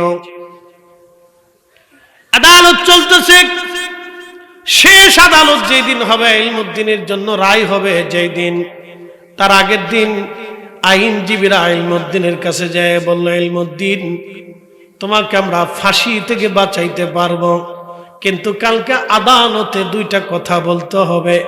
তোমাকে বিচারক যদি জিজ্ঞাসা করে তুমি হত্যা করেছ, ইলমুদ্দিন তুমি শুধু বলবা হত্যা করার সময় আমার মাথা ঠিক ছিল না। শুধু একটা শব্দ বলবে, বেশি কিছু বলতে হবে, তোমার এই সময় সেন্সলেস ছিল, আমি এই সময় মাথায় ঠিক কাজ করে ভুলে হয়ে গেছে, বাস এতটুকুনি শেষ। তারপরে আমরা তোমাকে আইনের সব ফাঁক ফক্কর দিই, যেভাবে হোক তোমাকে ফাঁসির কাষ্ট থেকে বাঁচাবো। দেখেন আইন, কোরআনের আইন হচ্ছে হত্যার বদলে হত্যা। মার্ডার করছো তুমি, হত্যা করছো তুমি, হত্যা হবে। এটা হচ্ছে আল্লাহর আইন। আর আমাদের দেশের এই ঘন ঘটা আজের বছর আইন, এটা হচ্ছে এই ফাঁক ফক্কর দিয়ে আওলা জাওলা পাওলা পুলা দিয়ে কয়দিন পর, এই জন্য কয়দিন পর পর ডাকাতি হয়, চুরি হয়, খুন খারাপি হয়। কি কথা কর না কেন? সিস্টেম তো মাল ছাড়লে তো বের হয়ে চলে আসা যেত, অসুবিধা কি? পয়সা ছেড়ে দিলে চলে আসা। কবে আমরা ভালো হবো জানি না, তকদির আমাদের কবে চেঞ্জ হবে আমরা তাও জানি না। প্রিয় উপস্থিতি, মনোযোগ দিবেন। হযরত ইলমুদ্দিন শুধু মুস্কি হাসি দিলেন। পরের দিন আদালত বসেছে, জজ ইলমুদ্দিনকে জিজ্ঞেস করে, ইলমুদ্দিন বলো। মুসলিম আইনজীবীরা তাদের সমস্ত যুক্তি তর্ক শেষ করলেন। সব আইনজীবীরা নিজস্ব পক্ষের যুক্তি তর্ক উপস্থাপন করলেন। এবার বিচারক জিজ্ঞেস করলেন, ইলমুদ্দিন তুমি বলো, তুমি হত্যা করেছ? ইলমুদ্দিন বলে, হ্যাঁ আমি হত্যা করেছি। কেন হত্যা করেছ? ইলমুদ্দিন জবাব দিল, সে আমার রসুলের নামে মিথ্যা কুৎসা রটনা করে আমার রসুলের মহান চরিত্র নিয়ে বাজে বাজে বক্তব্য দেওয়ার কারণে আমি স্বেচ্ছায় প্রণোদিত হয়ে আমি ইচ্ছা করে জাহান্নামের কুকুরটাকে জাহান্নামে পাঠিয়ে দিয়েছি। একবার জোরে বলা যাবে কি আল্লাহু আকবার।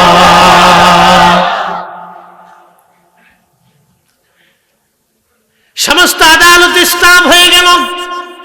মুসলিম আইনজীবী তারা হাত ছেড়ে দিলেন, হাই হাই ইলমুদ্দিন রে বললাম কি, ইলমুদ্দিন বলে ফেললোটা কি। কিন্তু ইলমুদ্দিন আসছে তো আমার রসুলের জন্য, কথা ঠিক কিনা? ইলমুদ্দিন আদালতে দাঁড়িয়েছে রসুলের জন্য, ছুরি চালিয়েছে নবীর জন্য। ইলমুদ্দিন ছুরি চালিয়েছে নবীর জন্য, জাহান্নামের কুকুরকে জাহান্নামে পাঠাইলো রসুলের জন্য। হযরত ইলমুদ্দিন এই জবাব দেওয়ার পরে মুসলিম আইনজীবীরা হাত ছেড়ে দিলেন। হাজ ইলমুদ্দিনকে বাঁচানো গেল না। বিচারক রায় দিয়ে দিলেন, ফাঁসির কাস্টে ঝুলিয়ে মৃত্যু পর্যন্ত ঝুলিয়ে রেখে তার মৃত্যুদণ্ড কার্যকর করা হোক। হিন্দু আইনজীবীরা খুশি হয়ে গেল। সারা ভারতবর্ষের হিন্দুরা আনন্দ মিছিল করলো, মুসলমানরা প্রতিবাদ মিছিল শুরু করলো। বিচারক এসে জিজ্ঞেস করলো, ইলমুদ্দিন, আইনজীবীরা এসে জিজ্ঞেস করলো, ইলমুদ্দিন তোমাকে কালকে বললাম কি আর তুমি আজকে আদালতে বললা কি? ইলমুদ্দিন জবাব দিল, আইনজীবীরা আমি কি করে মিথ্যা বলবো? আমি যার জন্য এসেছিলাম, যার জন্য হত্যা করেছি, গত রাত্রে সে রসুল, সে আল্লাহর পেয়ারা মেহবুব আমাকে স্বপ্নে এসে আমাকে জান্নাতের সুসংবাদ দিয়ে গেছে। চিৎকার করে বলেন আল্লাহু আকবার। হাত উঁচু করে বলেন ইয়া রাসূলুল্লাহ। বলেন আমাদের নবী আসে না নাই? উম্মতের কঠিন সময় নবী আসে কি আসে না? এ সব গম্বদ ওয়ালে मंजूर दुआ करना जब वक्त नजर आए आका दीदार अता करो दीदार अता करो मैं कब्र अंधेरी में घबराऊंगा जब तन्हा इमदाद मेरी करने आ जाना रसूल अल्लाह रोशन मेरी तुर्बत को लिल्लाह जरा करुणा जब वक्त नजर आए आका दीदार अता करना दीदार अता करना अल्लाहुम्मा सल्ली अला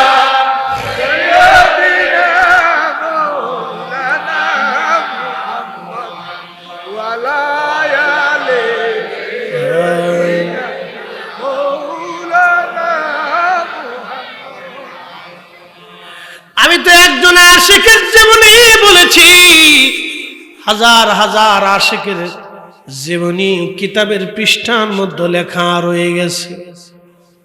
এ যুবক, আল্লামা ইকবাল তখনও জিন্দা। ইলমুদ্দিন ফাঁসির কাস্টে নিয়ে যাওয়া হলো ইলমুদ্দিনকে। ইলমুদ্দিন মুস্কি মুস্কি আসে, চেহারার মধ্যে কোনো ডর ছিল না, কোনো ভয় ছিল না। আল্লাহ কোরআনে বলে দিলেন, আলা ইন্না আউলিয়া আল্লাহি লা খাউফুন আলাইহিম ওয়ালা হুম ইয়াহজানুন। আমার পেয়ারা যারা, তাদের কোনো ভয় নাই, চিন্তার কোনো কারণ নাই। ইলমুদ্দিনের চেহারা ফ্যাকাশে হলো না, চিন্তিত হলো না। রায়টা দেওয়ার পরে ইলমুদ্দিন মুস্কি মুস্কি আসে, কারণ আমার রাসূল তাকে জান্নাতের সুসংবাদ দিয়ে গেছে, বলে গেছে ইলমুদ্দিন চলে আসো, তোমার সঙ্গে জান্নাতে আমরা দুইজনে একসঙ্গে খাবার খাবো। উসমান গনি জিন্নুরাইন যেই দিন শহীদ হয়ে যাবেন, তিনি সকালবেলা ফজরের নামাজ পড়ে উসমান গনি জিন্নুরাইন কোরআন শরীফ পড়তেছিলেন। পড়তে পড়তে উসমান গনি ঘুমিয়ে গেলেন। স্বপ্নের ঘরে দেখে আল্লাহর হাবিব তশরিফ এনেছেন। নবীজি বলেন, উসমান কেমন আছো? উসমান গনি জিন্নুরাইন বলেন, ইয়া রাসূলুল্লাহি, আমি তেমন ভালো নাই, দুনিয়ার জঞ্জালে আবদ্ধ হয়ে গেছি। উসমান, তুমি কি দুনিয়াতে থাকবে না চলে আসবে? বলি, ইয়া রাসূলুল্লাহ, আমি আর দুনিয়াতে থাকতে চাই না, দুনিয়ার বড় জঞ্জাল, অসুবিধা। নবীজি বলেন, উসমান তুমি তো রোজা আছো, তাহলে শোনো, চলে আসো তুমি।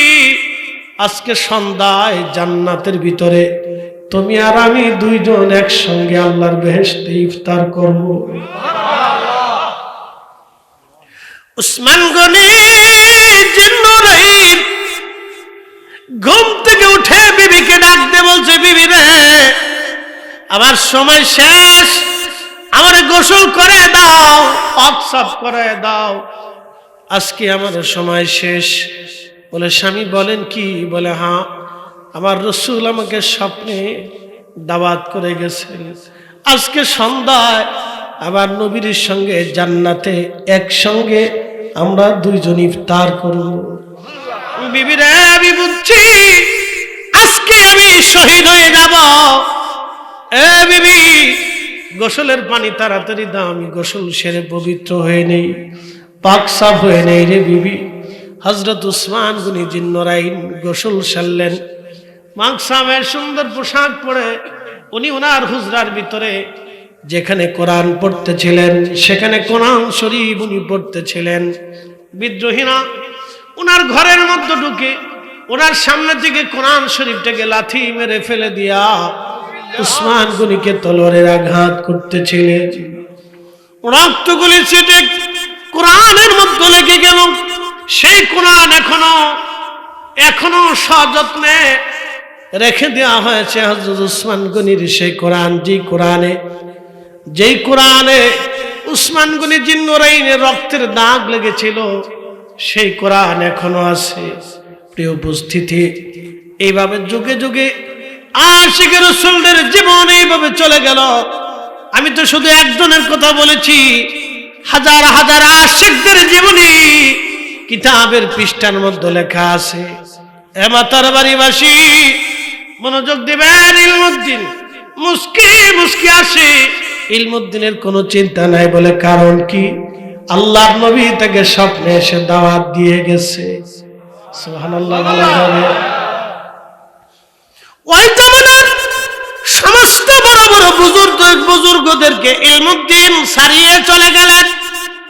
বুঝেন, ওই জামানার বড় বড় আলেম, বড় বড় বুজুর্গ থেকে ইলমুদ্দিনের মাকাম উঁচু হয়ে গেল।